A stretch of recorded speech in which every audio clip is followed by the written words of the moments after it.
Welcome, my name is Tolly Bryn. This is the Joy of Awareness. I'm right next to a pretty cool waterfall. I just want to show you that first before I get into the main video. So you can see here there's a waterfall right behind me, and I'm standing on a stone bridge, and then the waterfall comes out, or the river, sorry, comes out from right underneath me.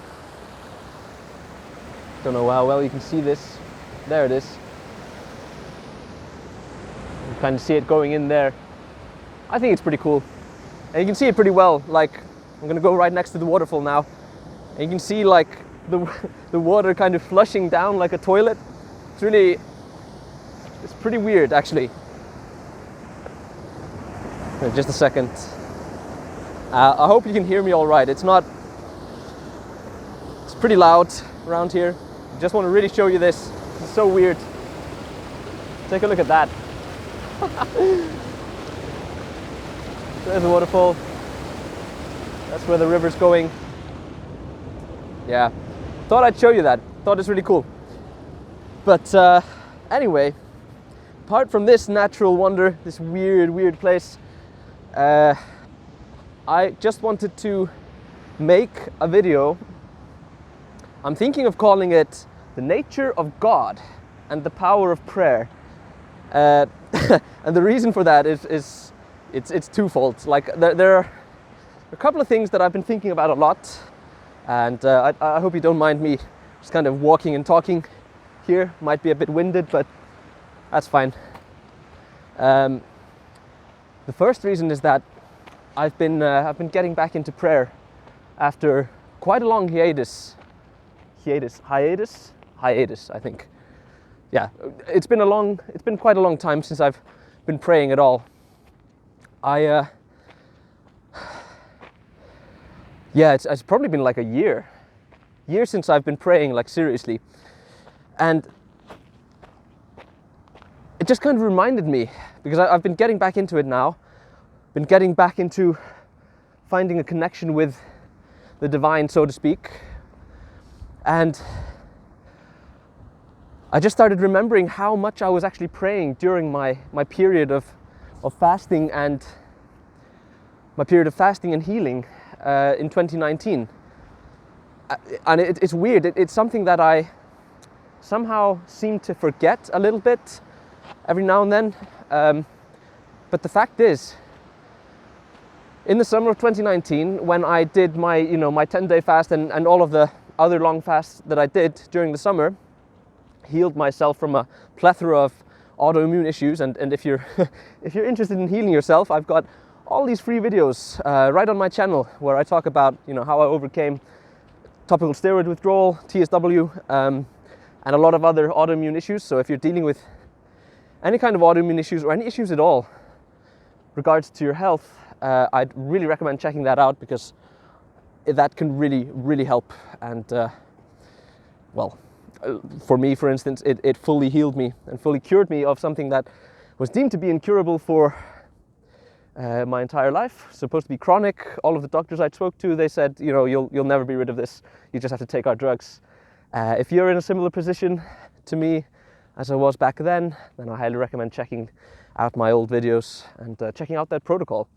It takes a bit of discipline, takes a bit of research, but it's totally worth it. And here I am on the other side, fully healthy physically, still working on my sort of spiritual uprising and consciousness expansion. But let me tell you, life is 1,000 times better when you've got your physical health checked. So highly recommend checking that out.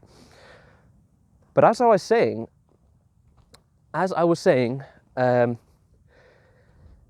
prayer was a huge part in actually managing to stick to that. I'm just going to sit down here on this jagged rock here. No, I'm going to sit down in the moss instead. It's nicer. Yeah, these rocks are pretty brutal. Yeah. Anyway, I'm going to sit down in the moss. Yeah, and I was thinking about it like on a deep level recently. Like, would I have been able to stick to my guns? Would I have been able to finish those long fasts without the power of prayer behind me? And like, honestly, I don't really think so. I think I would have given up. I remember during my 10-day fast, there were a few days maybe 5, 6, and 7, something like that. It was somewhere in the middle of the fast, where I had already started seeing some real deep healing. But I had kind of a crisis at that point, and started getting like really, really bad stomach cramps and dizziness and just general discomfort and lethargy, and just felt really bad. And it felt like there was something, like honestly, it felt as if I had something like a worm or something alive inside of my gut, and I was killing it by not feeding it. That's how it felt to me. And the way I sort of imagined it in my mind was that I had this demon of ill health inside of me that I was destroying. And like I was in a weird place back then, just don't get me wrong. It was a strange place that I was in, and I was ready to try anything and think anything to try to get out of the terrible state of health that I was in. But I was praying every single day, every morning, every evening, many times during the day as well. Obviously, I wasn't eating, so I didn't have much energy, and I wasn't out and about much. Honestly, I was more or less just at home. I would go out and get some sunlight.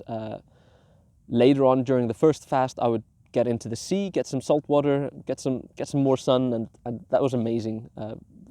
Before I started fasting, I couldn't even have seawater touch my skin. It would just burn and just itch, and just I'd be dying. It was absolutely terrible. But then started healing. The miracle of healing. It's absolutely amazing. And I came out a new man. But I prayed and prayed and prayed, and I didn't identify, and I don't identify really as a Christian or Muslim or Buddhist or whatever, Hindu. Like I was, you might call me agnostic, maybe. But except I wasn't really agnostic. It wasn't that I was open to the existence of God. I'm certain, and was certain of the existence of God, or an almighty, or whatever you would call it, some great spirit or something. I just didn't know how to approach it and what to call it. And I started really thinking about, like, what is the nature of God? What is this God that everybody's talking about all the time? And I started thinking about prayer and what exactly it is, what it does, what's the mechanism, how does it work, why does it work? Like it seems pretty crazy, actually, that you would sit down and pray to something that you can't see, and ask for something, or even, show gratitude for something.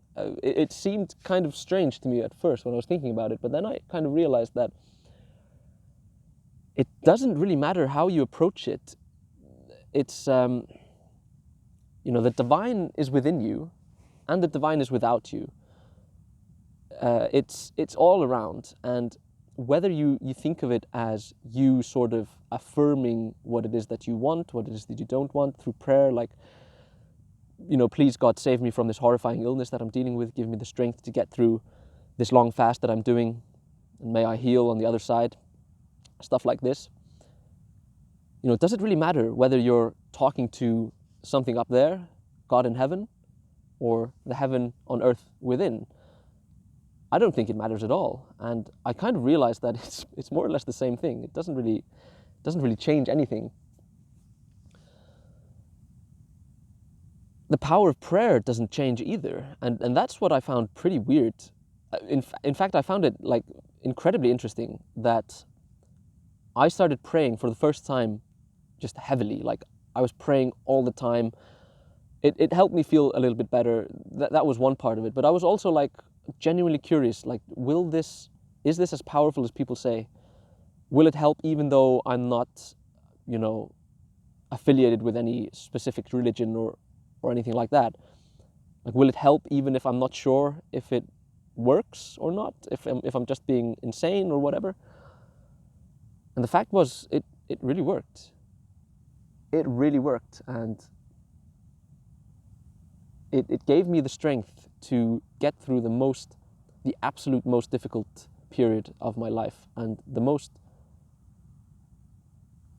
difficult feat that I've ever accomplished was accomplished through the power of prayer.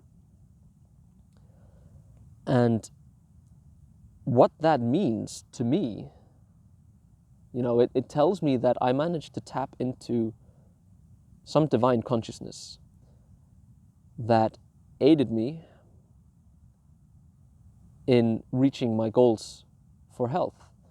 And however you sort of paint the picture, like whatever paradigm you approach this from, it doesn't really change the fact that this energy, this spirit, is available to all of us. In fact, it is all of us. It is within us. And so that I just I keep quoting "Stranger in a Strange Land" by Robert A. Heinlein, the sci-fi writer. I've listened to the audiobook like 3 times in the last couple of years. I just love that book. I just love so many things about it. Some things are kind of, it's written in the 50s, I think, or 60s. So some of the things are pretty dated, and it's pretty hilarious how he, the sort of communication between the men and women in the book is pretty, nobody would get away with writing in that style anymore. But it's really funny, and I just love the whole story of it. But I wanted to. What did I want to say? Oh yeah, I wanted to say "Thou art God." That's something that the man from Mars in those books, or in that book, constantly said to everybody, and everybody was like, "Damn, that's blasphemy." But as he starts his church, he founded his church, and everybody starts saying this to each other, and they start realizing, like, yeah, we actually are God, and they start grokking the meaning behind behind the concept of God. And it's done in a kind of, it's made to seem like a satire, I think, or he's, at least he keeps his sense of humor about it, but he really touches on some deep subjects. I mean, the writer really touches upon some deep subjects through that book.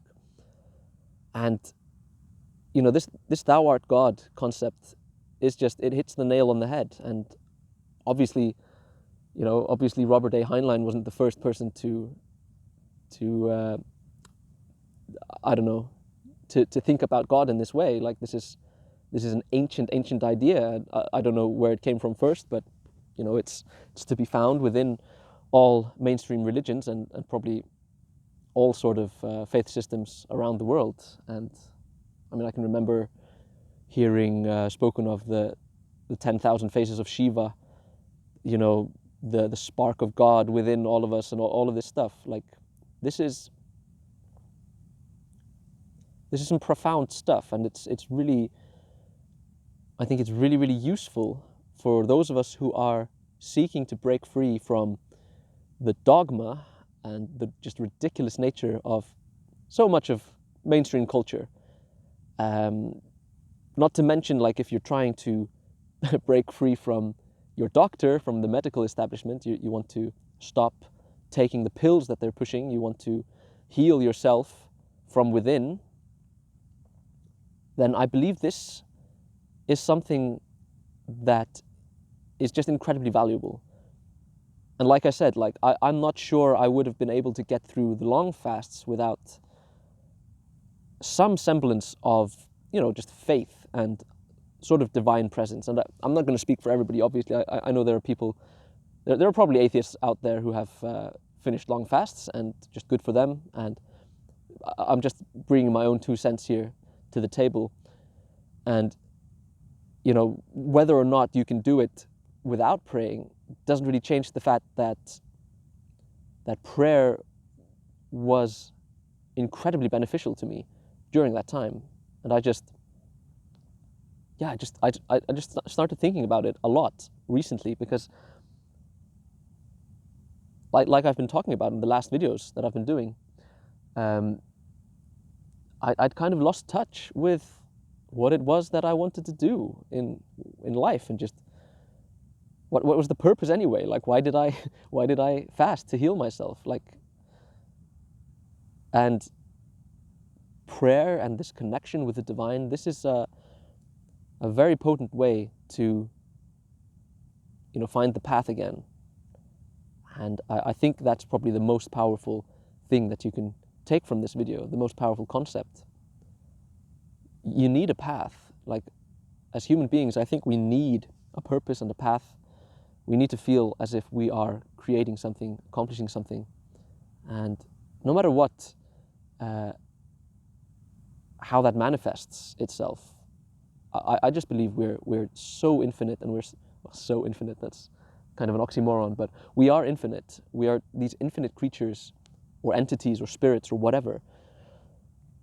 Mind begets body. It's not the other way around. It's not like the body was formed, sorry, let me start again. It's not like consciousness was created by some fluke of minerals and atoms in the brain. Like, that's obviously not how it works, and or maybe it's not obvious, I don't know, but it seems to me that first, if we follow first principles, mind is all that we can truly experience. Everything that we experience happens through the mind, happens through the senses. You've got something that you might call objective reality, which is something that you can, because you can't really control your senses. You can touch a rock and it'll be hard, and might be sharp, it might be cold, and somebody else that you talk to, ask them to touch the rock and they'll be able to say the same thing. But there are also subjective facets to consciousness that I think are equally important and equally real. But in the end, even though you have this, what you call objective reality, it is also experienced through consciousness. So consciousness is the first principle that you have to work through or work from. Consciousness is the premise that all else is built on. And there's no reason to say or speculate that the body came first, that the mind somehow is an excrescence of the brain. Like, it's pretty ridiculous to think that way if you really think deeply about it. Anyway, that's a topic for another video, I think, although it's really interesting, and I'd love to talk more about that. I hope you've enjoyed this video. If you did, like and subscribe, share my stuff if you possibly can, like share it on Facebook, share it on Instagram or wherever. Just help me get this stuff out there. This is life-changing stuff. It fills me with so much hope to know that these ideas are getting out there. I know there are many more YouTubers and many more people who are making all kinds of awesome stuff, awesome content, making movies, making documentaries, and writing books and all this stuff, putting out great messages. This is my voice. These are the ideas that have helped me the absolute most and have saved me from suicide. They've saved me from just living life as an invalid. Like, I was so sick for so long, and I managed to heal myself through these incredibly simple but powerful principles that I'm finding are serving me so much in life. It's just amazing. It's just amazing how much my life has changed from discovering these principles and applying them to my life. And I'm not perfect by any means. I'm still working through all of my own issues, and I've still got a long way to go. But I'm starting to believe in the duty that I have to spread this awareness to as many people as I possibly can as soon as it comes up. At heart, I'm quite a perfectionist, so I'm often kind of bashing my head against the wall and thinking like, yeah, I can't really start sharing videos and writing more until I've got this down pat, until this is perfect, until I'm perfect. And that's just, I don't think that's how life really works. Like, I want to keep evolving. I want to keep learning and studying and getting better and stronger, but I also want to get a conversation started. I also want to learn as much as I can from you guys, because you're some cool people out there. I love talking to you guys and seeing the comments that you're leaving. And also, the people that I've talked to one-on-one on messenger calls, stuff like that. I just love it. I think, there are some really cool people out there. And I want to, I don't know. don't know what I'm going to say. I want to create a community, or I want to be part of a community. Whatever. I want to just talk to people who share the same values. So leave your comments down below. If you have anything interesting to say, if you want me to speak about a specific topic, if there's something that I've spoken about before that you want me to go more in depth into, I'd be happy to do that. Check out my books as well. I've got 2 books, Health Simplified, Mind Reclaimed. I've got the 3rd one on the way. They go more in depth into many of the things that I'm talking about in these videos, and I think you'll find a lot of value in them. If I do say so myself, they're awesome. I put a lot of work into them. I tried my best to make them as concise and value-filled as I possibly could. Otherwise, you can check out my website as well. That's joyofawareness.com. Got some articles there that you might like. Anyway, I love you guys. See you soon. Bye.